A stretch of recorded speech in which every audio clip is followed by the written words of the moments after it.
Temperata para sa COVID-2019. Ama naming mapagmahal, lumalapit kami sa iyo sa aming pangangailangan upang hilinging kami ay ipag-adya mo sa sakit na dulot ng COVID-2019 na kumitil ng maraming buhay at patuloy na kumakalat sa iba't ibang bayan at bansa. Hinihiling namin ang iyong biyaya sa lahat ng mga nag-aaral ng uri at pinagmula ng salot na ito. Patnubayan mo ang lahat ng dalubhasa sa medisina na tumutulong sa mga may sakit upang sila ay mapuno ng matibay na pagmamalasakit at pagdamay. Ipinapanalangin namin ang mga pamahalaan na naghahanap ng lunas at kagalingan para sa mga pinahihirapan ng sakit dulot ng salot na ito. Ipinagkakatiwala namin sa iyo ang lahat ng nagdurusa dahil sa sakit na ito. Pagalingin mo sila at bigyan ng mabuting kalusugan. Pukawin mo ang aming kalooban upang maging handa kaming tulungan ang mga may sakit at nangangailangan. Hinihiling namin ito sa pamamagitan ni Jesucristong anak mo na nabubuhay at naghaharing kasama mo at ng Espiritu Santo, iisang Diyos, magpasawalang hanggan. Amen. Mahal na Birhen, mapag-ampon sa mga Kristiyano, ipanalangin mo kami. San Rafael ang Arkanghel, ipanalangin mo kami. San Roque, ipanalangin mo kami. San Lorenzo Ruiz, ipanalangin mo kami. San Pedro Calungsod, ipanalangin mo kami.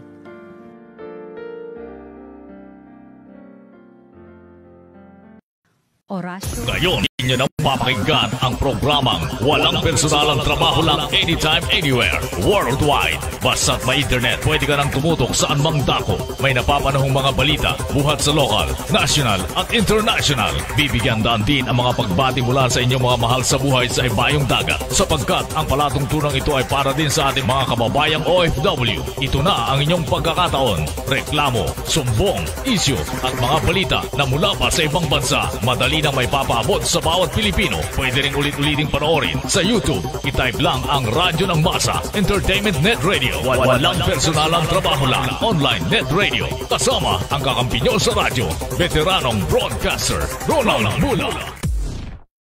Ngayon, inyo nang mapapakinggan ang program.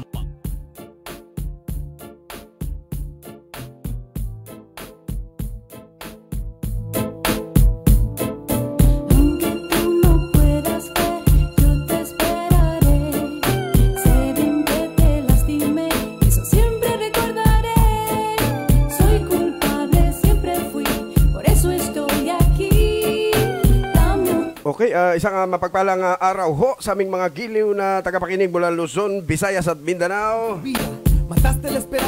Araw ho ng Miyerkules, ika-6 ng Mayo 2020. Ang inyong lingkod, Ronald Bula. Kaagapay niyo po sa serbisyo publiko, nagaanyaya.